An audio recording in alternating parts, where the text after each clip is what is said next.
আপনারা হয়তো বা অনেকে জানতে চান যে এখানে এত বড় শহর কিভাবে চলা যায়, কি করা যায়। তো আসলে ব্যাপারটা তেমন কঠিন না। এখানে কিছু গাইডলাইন আছে, সেগুলো মানলে আপনারা পুরো মুম্বাই নিজের মতো করে ঘুরতে পারবেন। যেরকম আমি একটা অ্যাপের সহায়তা নিচ্ছি, সেই অ্যাপটির নাম হচ্ছে, এই যে দেখুন, এম ইন্ডিকেটর। ডাটা অন করতে হয়। এই অ্যাপটাতে পুরো মুম্বাইয়ের গাইডলাইন দেওয়া আছে।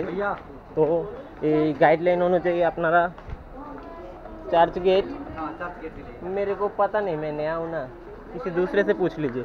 अच्छा ভাই লোক, এখানে দেখুন সব কিছুই আছে। এখানে লোকাল ট্রেন হতে শুরু করে সব কিছুর গাইডলাইন আপনারা পেয়ে যাবেন, বাস, তারপরে এক্সপ্রেস।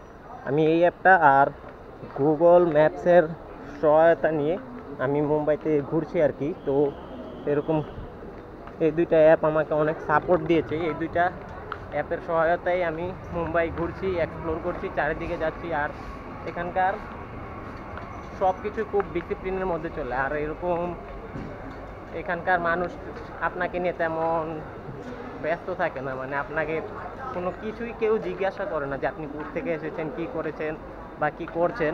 আর একটা ট্রেন এসে পড়েছে, একটা লোকাল ট্রেন। এটাই খুব সম্ভবত আন্ধেরি যাবে হয়তো বা। দৌড়াচ্ছি।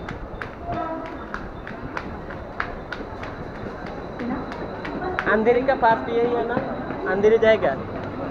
हाँ, এটাই সেই ট্রেন अंधेरी টু,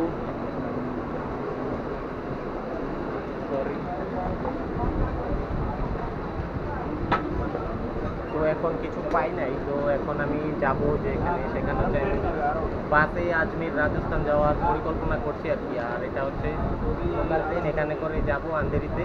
এটা পাস ট্রেন আর কি। লোকাল ট্রেনের মধ্যে ওদের দুটা ভাগ থাকে, একটি স্লো আর একটি ফাস্ট। আমি এখন বসেছি ফাস্ট ট্রেন।